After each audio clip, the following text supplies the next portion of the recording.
Final set of corners. The 74 of Matt Craig honoring his chassis builder and stock car racing legend and super modifieds Robert Hamke. Matt Craig goes to victory lane, the super late model portion of the Throwback 276, powered by Baker Distributing. I had to drive for everything I was worth. I mean, my car was a little tight center and loose end, but I didn't care. If I wrecked it by myself, it was going to be all right because I was hanging it out like a dirt car almost, I felt like. This race is turning into a crown jewel on super late model racing, and I'm so happy I got one. I mean, with Robert's name on the roof and number on the side, I mean, I knew when them guys raced back in the day, they probably raced like that every weekend, and we raced like that one weekend. We're like, oh man, that was hard racing, but I mean, it was a lot of fun, and I'm really proud and glad that Robert got to ride on with me this weekend and get the win with us. Best dressed Throwback fan, so what inspired yours? I like carrots. You like carrots. White flag in the air for Ryan Repko. The Dave Marcus Realtree Throwback has about a 10 to 12 car length advantage over the rest of the field. And into turn number 3, Ryan Repko will take Dave Marcus to Cars Tour Edelbrock Victory Lane. He wins the Throwback 276 by Baker Distributing. Gonna get congratulations from Dave Marcus, the first to greet him in the race car. You use your head good. The only one that pays is that checkered flag. You did a great job. Pretty special moment with Dave Marcus and Ryan Repko in Victory Lane. It's an honor. I mean, this is a pretty prestigious event. It's about the only one you can win with an absolutely packed house, and win a cars race, that's huge. That's pretty much the pinnacle of short track racing right now, and be able to honor Dave Marcus, that's just great. Were you concerned at all during the latter portions of the race if you were going too fast, the pace was too much, that somebody behind you was going to come get you? What were those concerns, or did they not even enter your mind? They didn't, because I had a car similar to when I won the Bobby Isaac, and I just drove up straight up off the corner, and I knew I wasn't burning up my stuff. It's definitely the biggest win of my career, and to get here at Hickory, that's huge. That's kind of my backyard, my home track, and I've been having a lot of success here lately, and I just love this place.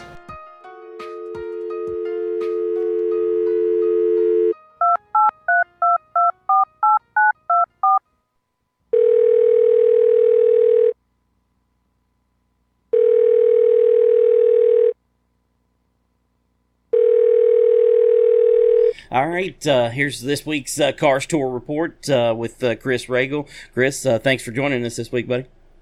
Yeah, glad to be back with you guys. Yeah, man, another big weekend. I mean, you're probably still wore out from the weekend for the Cars Tour Throwback, big event at Hickory Motor Speedway. Tell us about it. Yeah, it was. It's the third year. It was awesome. I mean, just phenomenal fan count. Again, just packed house. 59 race cars. We ended up with 36 late model stocks and 23 super late models and 2 good races, I feel, and clean races, which is something you like to see. Yeah, it was just awesome to see a lot of people in the industry, hadn't seen you in a long time, and a lot of memories for guys and great looking race cars, and just overall just a great event. Obviously there's always things we can improve on, but man, it was an awesome weekend. Yeah, no doubt. Looked like another amazing event there. Is it strange to you how Hickory seems to like flip flop with the races? Like last year's Throwback race had a little more carnage. This spring's Cars Tour race had a lot of carnage, and then this one was relatively clean. Yeah, I don't know. It's just random. I don't know.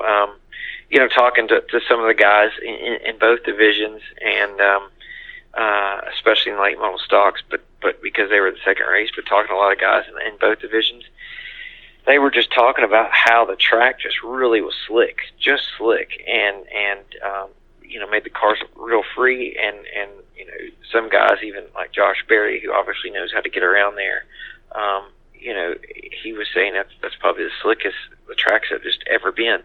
And maybe because of that guys were so concentrating on holding on their race cars that they didn't get a chance to bump and bang too much. So, that track changes a lot. It's old. Obviously, the facility's old. Track's old. So, maybe that has a lot to do with it. But I heard from a lot of guys that it was just a slick, uncommonly slick racetrack.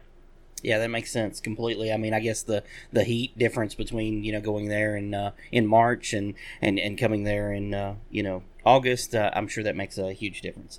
I gotta say, man, you guys pulled out all the stops this year. I mean, the last two Throwback races were impressive, but this year's race, you guys went above and beyond.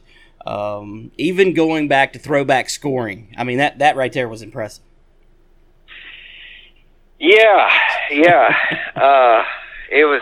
I mean, there was a lot of things that we try to do, and some we don't. And we pulled out all the stops. I guess you say pulled out the ones we had to and ones we didn't. But I mean, obviously there's things like that you don't want to happen, and there's things that you try to do, and overall, we try to make one year better than the other, and just like the series and the tour. It's our 5th year. I feel like people kind of know what to expect, and we've gotten better and organized and things like that. So it might take a few years to get hopefully in year 5. It's always hard to believe, and you have to remind the industry this is just the 3rd year for it, even though we've been having 2 races at Hickory for 5 years. This is the 3rd year for it. So, so it we're always trying to adapt and adjust and figure out what we can do to get better and deal with those things that come up as they do. What exactly happened with the scoring to force you to do line scoring? I think honestly, I don't 100% know because it worked all day. But I think it was just you have so many people down there and in and around and the loop and even I'm gonna have to guess and things like this, which we've had it actually happen one time before. I remember Concord. That's exactly that happened. That maybe just one of the loop, the connection somehow got disconnected or whatever, and just wasn't, because it wasn't like it went away. It was just only getting about half the cars. So, obviously when you have that many people down there and people going in and out and everything, or it's kind of in a little box area, and if that box got opened or a line tugged or anything like that, it can get, it's pretty sensitive stuff. So I wish I knew. I mean, because like I said, it worked all day and everything all day, Friday, all Saturday, qualifying, everything. So I don't know. I feel like it was just a random thing where maybe it kind of didn't get a good connection, because it would get half of them, but it'd be randomly. You know what I mean? Right. Don Halford and your scoring team did a great job keeping up with that from the point in which you guys stopped having electronic scoring. Pretty impressive. Pretty impressive for those guys. It's a good thing that you had those guys there, because line scoring is definitely something that if you don't know how to do it, you're not going to be very good at it. Yeah, it's top notch. Don and Debbie and their head scoring, and we kind of had all hands on deck there. We had brought in actually Frankie Kimmel helped us out a little bit, and Danny and myself. It was just it was a good team effort, and it's one thing to if you have 14 cars and stuff like that around a 40-lap feature, it's okay. But when you got 28, right, you're going for 138 laps, and it was good, but we never missed a beat. It was and the thing probably that helped us a lot, which the one time all year, but they, good clean races, good clean races, and no crazy incidents on a restart and this and that. But really, at the end of the day, is I don't really talk about them a lot because, and a lot of my people I don't really talk about a lot, but because I got them here because I think they're the best and stuff like that, and I'm probably I'll pat people on the back, but whenever they need it. But they're so good at what they do and so on top of it, and ready for those things, when it happens. So, so it worked out well, and I don't think people even knew the difference, and didn't affect anything, and so. Yeah, man. Well, let's probably nothing much to talk about the pre-race. I mean, it looked pretty awesome, but nothing really for us to discuss, I don't think. So we'll dive right on into the racing. Super late models were up first. Had a pretty good little super late model race between Matt Craig and Bubba Pollard and Brandon Setzer, especially down toward the end. Looked like Setzer might have waited a little too long to try to get by Pollard there. Trading shots, on the racetrack between Matt Craig and Bubba Pollard. I don't know why that's hard for me to say, but man, those guys put on a great show. What'd you see from your vantage point? Yeah, it was a good good showing. Good good for the most part clean race. Had a little incident there off two, and. A couple guys went spinning, I think Fryer and one other person, but it collected a couple other guys. Kind of didn't catch that till the very end there, but Donnie Wilson ran well. It's the first time he's ever been to Hickory, and the first time, hard to believe, he's ever raced with us. Wow. So Donnie Wilson, I think had a great run. Maybe kind of wore stuff out just a little too much, and then on the flip side. It would Brandon just was doing everything right, and I think kind of expected another caution. And it didn't happen. I think that was the same theme in the late model stock race as well. Guys were expecting a caution, just didn't happen. They raced good, clean racing, and so it was a good race, and then Bubba and Craig. Battling like they did. It was good, good racing, good hard racing, clean racing, and I think it was everything what those 4,000 or 5,000 people that were in the stands what they paid to see. Absolutely, no doubt about it. Pretty cool to see Matt Craig win in the Hamke Throwback car. That was awesome, and Robert, sold, and now it's routing manufacturing and is retired. So that was pretty cool to see Robert Hamke car. He's obviously done a lot for the sport and being here in this region, and Robert's a great guy. All them chassis builders, we had Billy Hess, sign. They've all got the same personality, but they're great guys and great guys for the sport. So it was definitely cool for both events to see a throwback car in victory lane.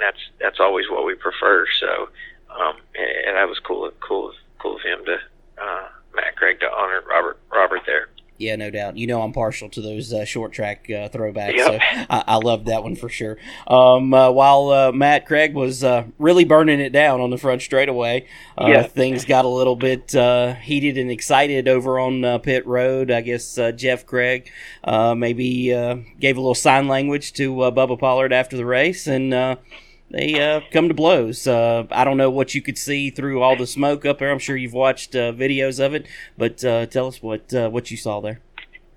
Yeah, I mean, as far as in the moment action, I didn't see anything, because I was more watching Craig burn it down and kind of at the same time, that was one thing that we kind of didn't talk about, but we had to run extra pace laps and run the late model stocks out there because it did sprinkle a little bit during pre-race ceremonies, and that's where we quote unquote lost the track.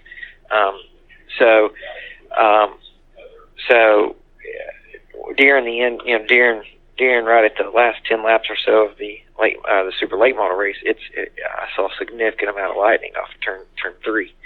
So that was kind of my attention, looking at that, and then so I didn't really get to see a whole lot of the incident till over with, but have had a chance to look at our fair share of videos, and everything's pretty plain as day is what everybody saw, and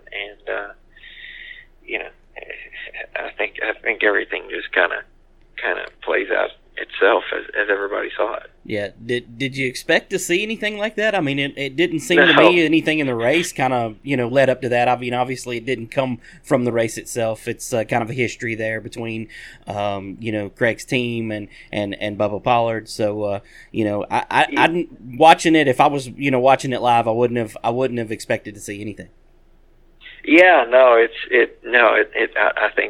don't think anybody there expected all that. So it was wild for sure, a little bit unexpected, but it kind of caught quite a few people off guard, I think. Definitely got the crowd roaring for sure. Old school race, having an old school fight. So, well, they're dating back to last year's Throwback, and then Brandon Setzer winning and coming back from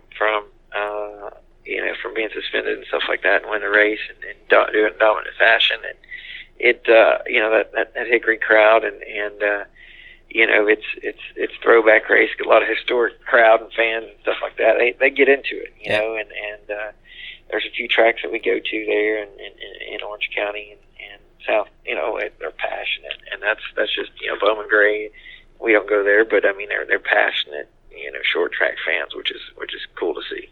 Absolutely, for sure. You mentioned Brandon Setzer's penalties from last year. What's going to happen with Bubba Pollard and Matt Craig's team from this incident? Well, we've there will be penalties and stuff like that for Bubba there. We've got a call into him today and hadn't got a chance to talk with him about it, talk to him. We've left him a message. So once we can tell him before we send it to our teams and stuff like we usually do, then like I said, I just, we'll wait till, he needs to be the first person to know. So, right. You expect it to be consistent with what happened with them last year? I do. Yeah. Like I said, it's all set. It's just a matter of he needs to be the first one to know what the situation is. That's fair and right. You see a lot of these guys in different sports and things like that, or even in NASCAR, find out they're out of a ride or they're traded or off the team before anybody in the organization tells them. So right. I just feel like that's the right thing to do is talk to him first. Understand completely. All right, let's move on to the late model stock race. Not a lot, I don't think, to go over. Great clean racing. Obviously, Craig Moore and Ryan Repko kind of stole the show. I mean, both of those guys spent some time out front. Obviously, finished 1-2 with Repko picking up the win. Tell us about the late model stock car race from your vantage point. Well, I think those two guys out front in this staff, but in my opinion, and seeing it from up there and taking it all in, and probably being that person there, I thought it was some of the guys who stole the show were the guys who qualified very, very poorly and just put on some killer performances coming up through the field. Teek McCaskill, I believe he was 26th on time. The last car to make it on time, if I remember right,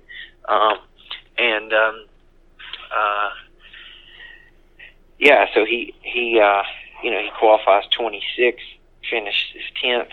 Brandon Pierce has to take a provisional. He's I believe 4th in points. Has to take a provisional in order to get in the show, and then under the pace laps, he has a little bit of an issue, whether it was a plug wire or something like that. I remember revving the engine. So he basically comes from 29th to finish 7th. So if you just look at a couple other guys, we had tons of great passing. Sammy Smith starts 13th, finished 5th. Bobby, his teammate, 12th to 3rd.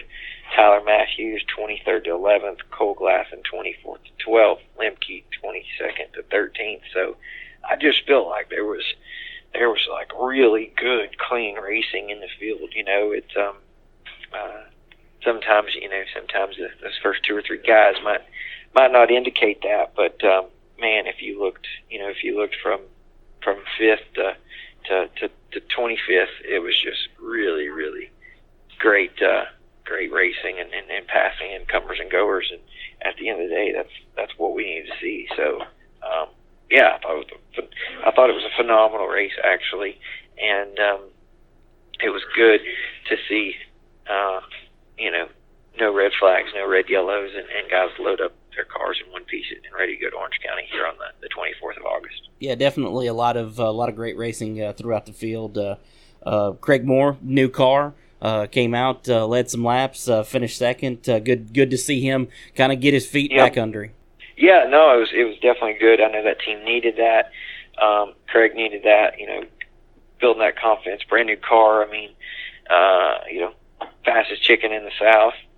In driver intros with the chicken suit. So, it was good to see Craig do that. And for him, he goes to 2 more tracks to end the year that are probably his best 2 tracks, and one of them where he's the defending winner. So, I think that was a great run for Craig, and I think you'll see him be a factor for those next 2 races, home track Orange and South Boston, where he's the defending winner.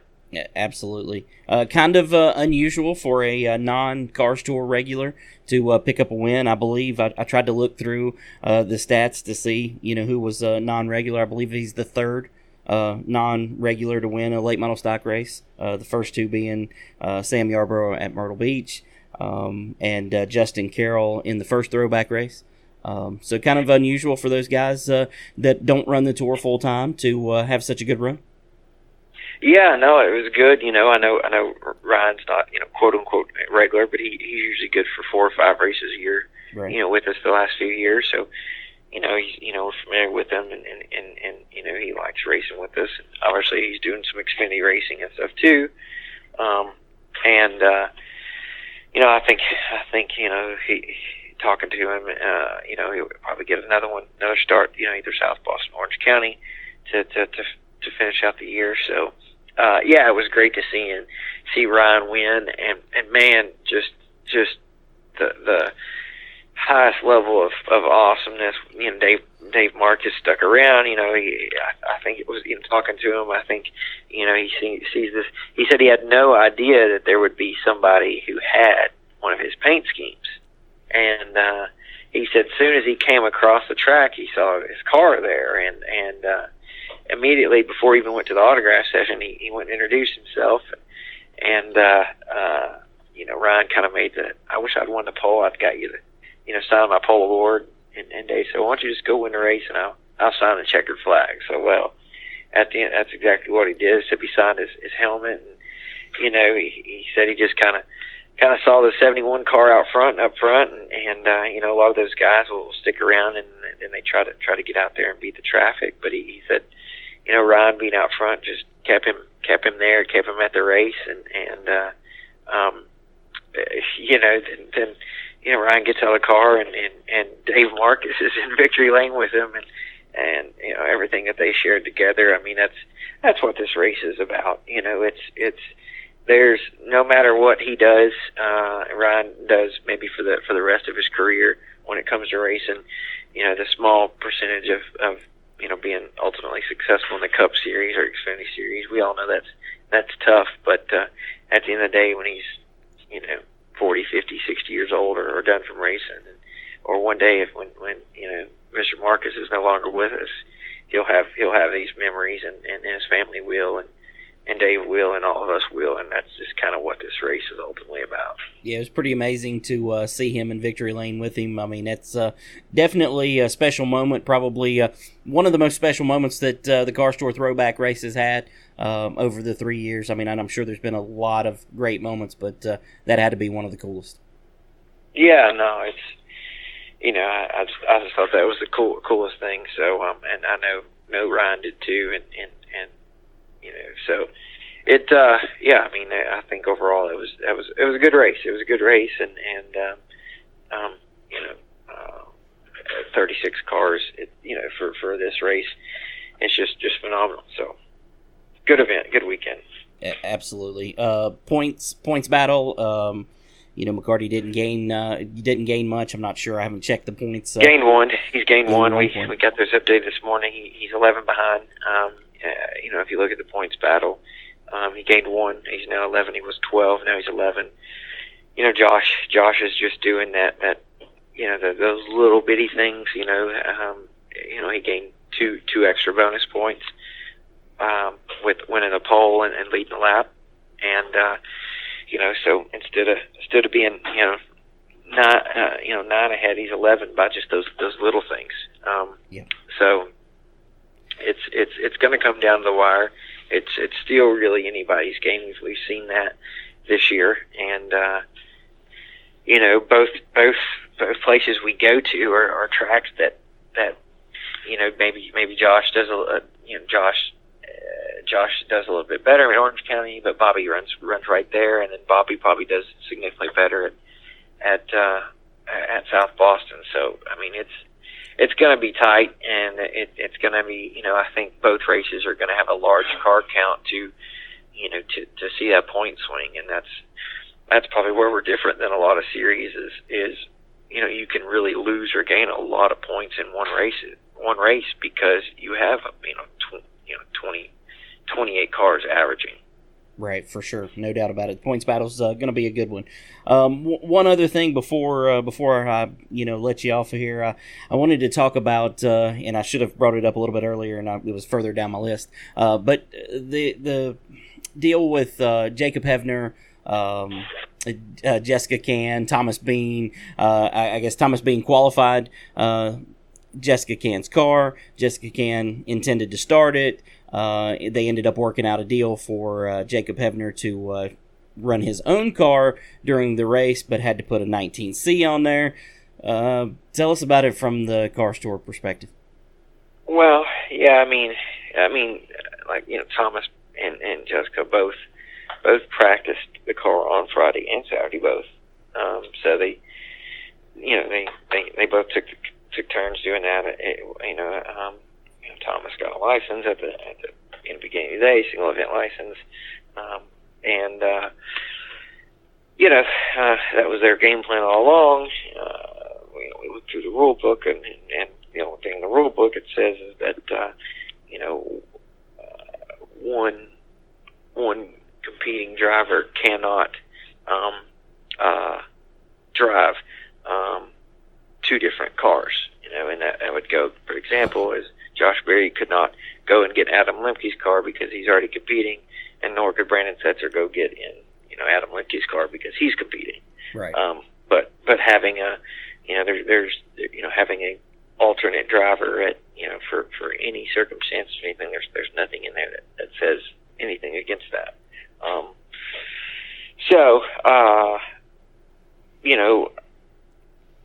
I know you mentioned there that she was going to start, but talked to Bill, and they were. I think that and I think kind of what kind of what I suggested and what they were going to do is that Thomas was going to go ahead and start it and change under pace laps. Put Jessica in pace laps, makes everything a little bit better there, but. Anyways, there ended up being a deal, a side deal, or whatever, where the Jacob Hefner drove for quote unquote Black Acid Racing, and that was the 19C and points and owner points and dollars and cents and all that stuff that we paid the owners all goes to Black Acid Racing, and everything kind of got worked out on that side of things. Gotcha.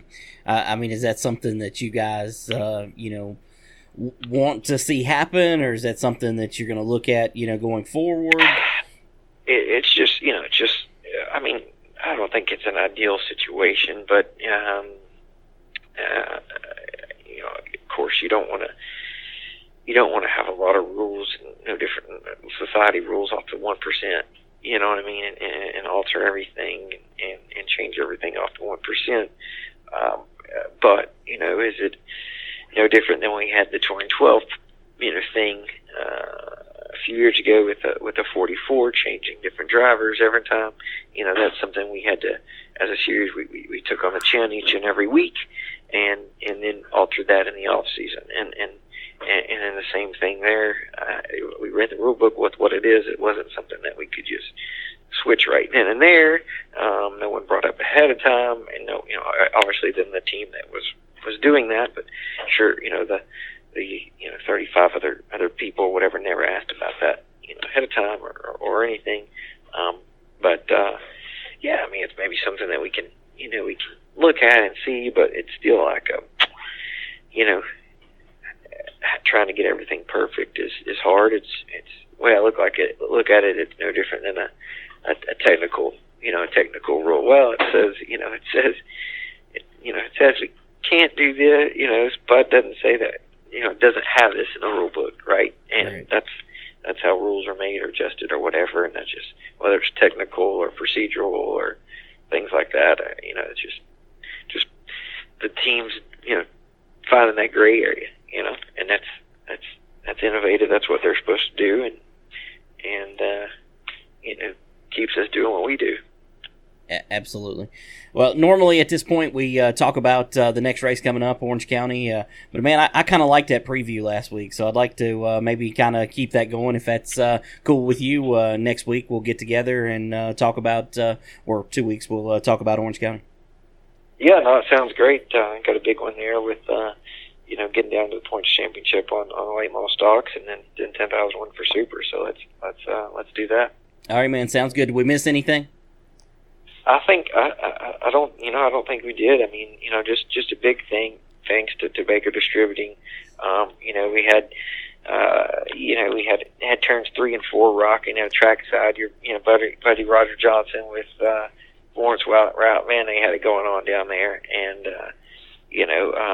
Race Electronics and PFC and factory canopies down there, and just big thanks to everybody who participated in the Throwback graphic solutions and Graphics Unlimited are 2 of them. Menzies, I know. Matt Light, his graphics team, and TDS, and just all these teams just appreciate getting on board, appreciate the fans coming out, and we'll keep working away and making things bigger and better. And next year it's an off cup weekend, so we'd like next year to really set sail for a big Throwback weekend next year. Yeah, absolutely, no doubt. All right, man. Appreciate your time today, and we look forward to talking to you again in a couple of weeks. Sounds good, guys. We'll talk to you soon. All right, buddy. We're sorry. The number you have dialed is not in service at this time.